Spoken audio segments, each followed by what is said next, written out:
అడవిలో ఒక కాకి ఉండేది. ఒకరోజు సరస్సులో అందమైన తెల్లని రెక్కలు ఉన్న హంసను చూసి దగ్గరకు వెళ్లి, అరే బ్రో, ఎంత అందంగా ఉన్నావు, హ్యాపీగా జీవిస్తున్నావు. దానికి హంస నవ్వుతూ ఇలా అంది, ఏదో జీవిస్తున్నానులే, అయినా నాకన్నా అందమైన ఆ చిలకంత కాదులే అని హంస అనగానే కాకి ఎగురుకుంటూ చిలక దగ్గరికి వెళ్లి చిలకని ఇలా అడుగుతుంది, అరే చిలక మామా, ఏం అందం నీది? వెంటనే చిలక, నేను అందగాడినే, కాని నెమలిని మించిన అందం ఏం కాదులే.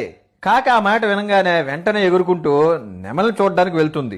అడవి మొత్తం ఎగురుతూ నెమల కోసం వెతుకుతుంది. ఎక్కడా కనిపించదు.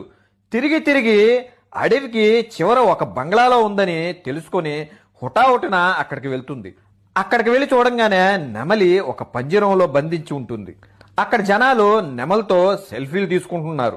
కాకి ఆశ్చర్యపోతూ దగ్గరికి వెళ్లి, అరే నువ్వు చాలా ఫేమస్, నువ్వు నీ అందం, అబ్బా ఒక సెలబ్రిటీవి. కాకి అలా అనగానే నెమలి నిట్టూరుస్తూ తల వంచుకొని బాధతో, ఏం లాభం, అందంగా ఉన్నాను కాబట్టే నాకు ఈ కష్టాలు.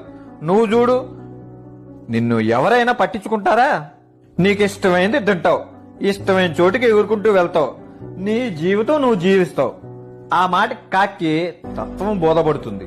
దేవుడు నీకిచ్చిన జీవితాన్ని జీవించకుండా పక్క వాళ్ళ జీవితాలను చూసి ఏడిస్తే నీ జీవితంలో ఉన్న ఆనందాన్ని పోగొట్టుకుని జీవితాంతం ఏడవాల్సి